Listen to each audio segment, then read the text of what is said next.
Hi guys, கத்திரிக்காய் அப்படின்னா குழந்தைகளும் சரி பெரியவங்களும் சரி நிறைய பேர்த்துக்கு பிடிக்காது. இந்த மாதிரி ரெசிபி செஞ்சு கொடுங்க, கண்டிப்பாக சாப்பிடுவாங்க. இது வந்து ஒரு 2 in 1 ரெசிபி. அதுக்கு ஒரு பேனில் கடுகு உளுந்து போட்டு பொரிஞ்சதுக்கப்புறம் சின்ன வெங்காயம், கருவேப்பிலை, தக்காளி போட்டு நல்லா குலைவாக வர வரைக்கும் வணக்கி விட்ருங்க. இப்போ நான் வந்து ஒரு 3 கத்திரிக்காய் எடுத்திருக்கேன். அதை வந்து சன்னமாக நைஸாக கட் பண்ணிக்கலாம். இந்த கட் பண்ண கத்திரிக்காயை வந்து உடனே தண்ணிக்குள்ளே போட்டு வச்சிடணும். இல்லை அப்படின்னா கத்திரிக்காய் வந்து காரில் அடிக்கும் அப்படிம்பாங்க. இப்போ வெங்காயம்லாம் வணங்கினதுக்கப்புறம் நம்ம கட் பண்ணி வச்சுருக்கிற கத்திரிக்காயை போட்டு தேவையான அளவுக்கு உப்பு, குழம்பு மிளகாத்தூள், மஞ்சத்தூள் போட்டு இப்போ தேவையான அளவுக்கு தண்ணி ஊற்றி மூடி வச்சுருங்க. குழம்பு மிளகாத்தூள் இல்லை அப்படின்னா சில்லி பவுடரும் மல்லித்தூளும் போட்டு வச்சிங்கனாலும் நல்லாயிருக்கும். இப்போ தண்ணி ஊற்றி மூடி வச்சதுக்கப்புறம் நல்லா வெந்ததுக்கப்புறம் நம்மளுக்கு பொரியலுக்கு வேணும் அப்படின்னா கொஞ்சம் ட்ரை ஆகிற வரைக்கும் விடுங்க.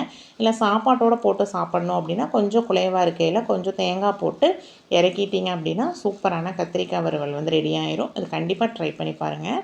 நாளைக்கு ஷார்ட்ஸில் பார்க்கலாங்களா?